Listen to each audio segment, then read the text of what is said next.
In this video, I wanted to just discuss a small topic, and it centers around how a golf course communicates to you. And like any outdoor event or any type of visual type of property or activity, they have an ability to communicate with you through sight, sound, smell, and taste. And golf courses aren't any different. Obviously, the most important one is the visual or the sight look of a golf course that strikes you. And really, in memory studies and things like that, sight is the most important thing that memory remembers. And on golf courses, we have something called signature holes.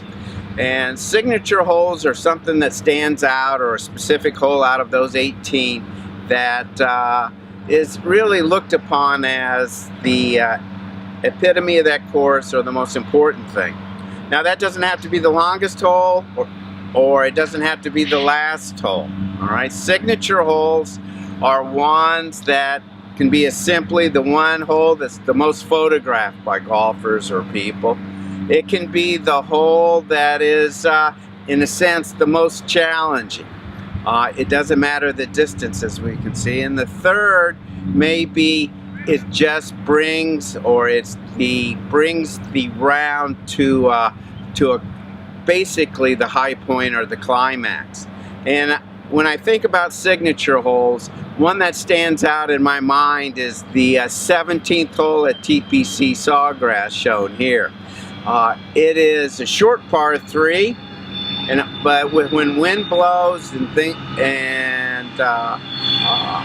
golfers are playing, especially on the tour, it puts a lot of doubt in their mind. And this hole can be a real disaster hole. And so the whole round at that golf course builds to this 17th hole as you're looking at.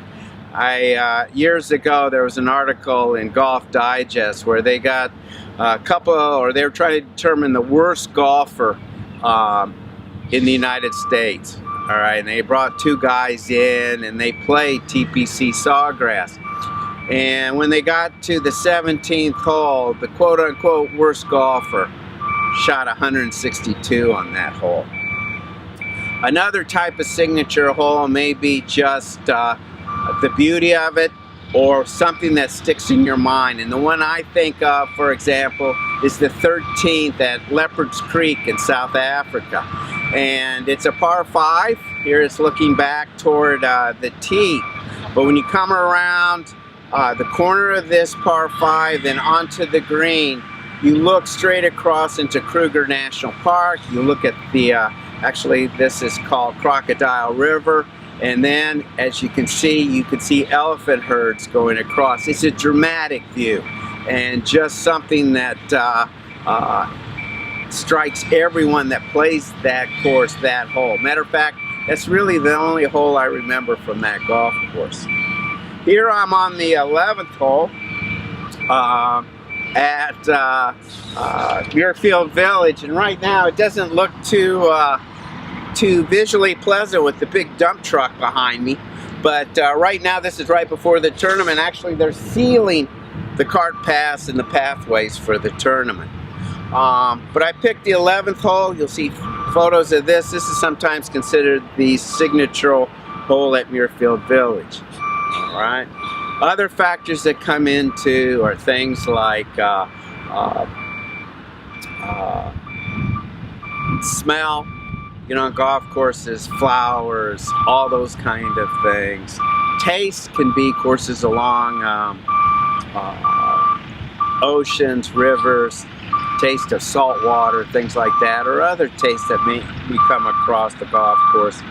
And although this isn't what you would think of sound on a golf course, sound is an important aspect of it too.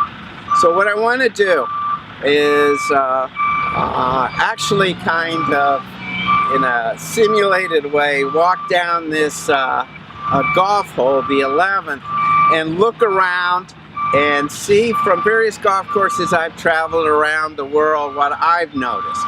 One of the things about golf, again, it sits on about average 175 acres.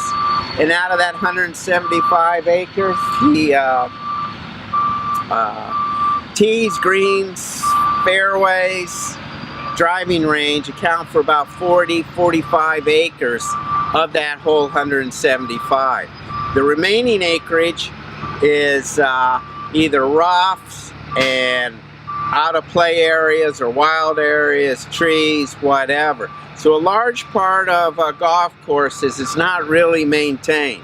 And so there's a lot of things in wildlife that goes on. There was a study done years ago. I'll put the graph up now. And the researchers were ecologists in the United Kingdom.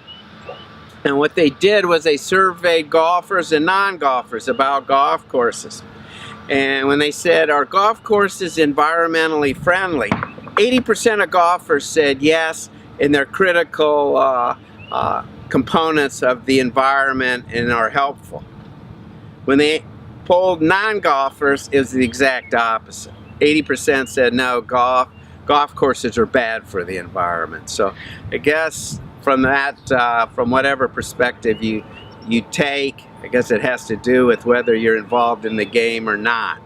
Now what I am going to do is we walk down and look at some of the things that I've seen with regard to wildlife, things like that along a golf course.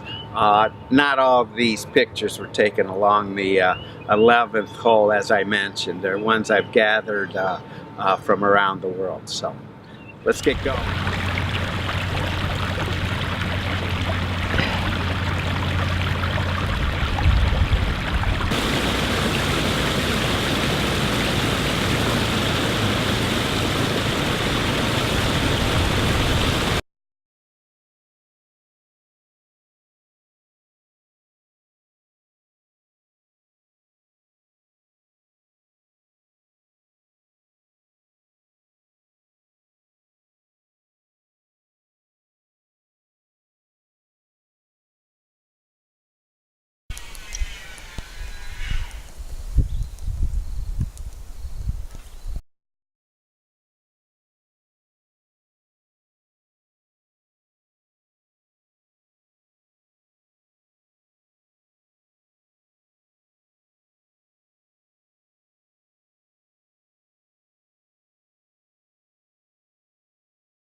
About him, you can get cut